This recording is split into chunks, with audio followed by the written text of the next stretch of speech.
গণেশ হলেন বুদ্ধি এবং জ্ঞানের দেবতা, আর এটি হল সেরকমই একটি দুর্দান্ত গল্প যা এই বিষয়টিকেই তুলে ধরে। গণেশের একজন ছোট ভাই ছিল যার নাম ছিল কার্তিক।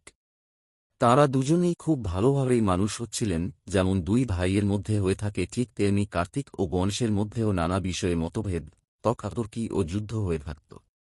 একদিন জঙ্গলের মধ্যে গণেশ এবং কার্তিক দুজনেই একটি অদ্ভুত ফল পেলেন এবং তাঁরা দুজনেই সেটিকে নিতে চাইলেন। তাঁরা একে অপরকে ফলের ভাগ দিতে নারাজ এবং প্রত্যেকেই সেটিকে নিজের বলে দাবি করতে শুরু করলেন। এই নিয়ে যখন তারা কৈলাস পর্বতে পৌঁছালেন এবং এই বিষয়টি দেবাদিদেব মহাদেব এবং মাতা পার্বতীর কাছে ব্যক্ত করলেন, তখন শিব একটি প্রস্তাব দিলেন।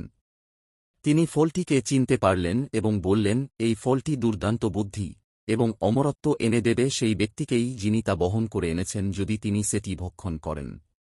কে এই ফলটি খাবেন তার জন্য শিব একটি উপায় বের করেন। তিনি কার্তিক এবং গণেশকে বলেন যে সবার প্রথমে পৃথিবীকে ৩ পাক ঘুরে প্রথমে কৈলাসে ফিরে আসবে তিনিই হবেন ফলটির প্রাপক। কার্তিক সঙ্গে সঙ্গেই তার বাহন ময়ূরের পিঠে চেপে দ্রুত পৃথিবী পরিক্রমায় বেরিয়ে পড়লেন।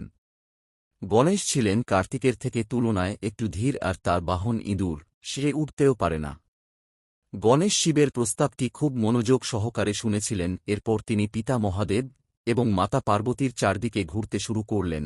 যখন শিব তাকে এর কারণ ব্যাখ্যা করতে বললেন, তখন তার উত্তরে গণেশ বললেন শিব তাদেরকে তাদের পৃথিবীর চারদিকে ঘুরতে বলেছেন।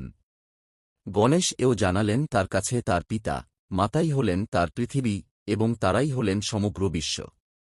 শিব এই উত্তর শুনে অত্যন্ত প্রীত হলেন এবং তার বুদ্ধিমত্তার প্রশংসা করলেন, আর তাকেই ফলটির সুযোগ্য উত্তরাধিকার মনে করে তাকেই সেটি দিলেন।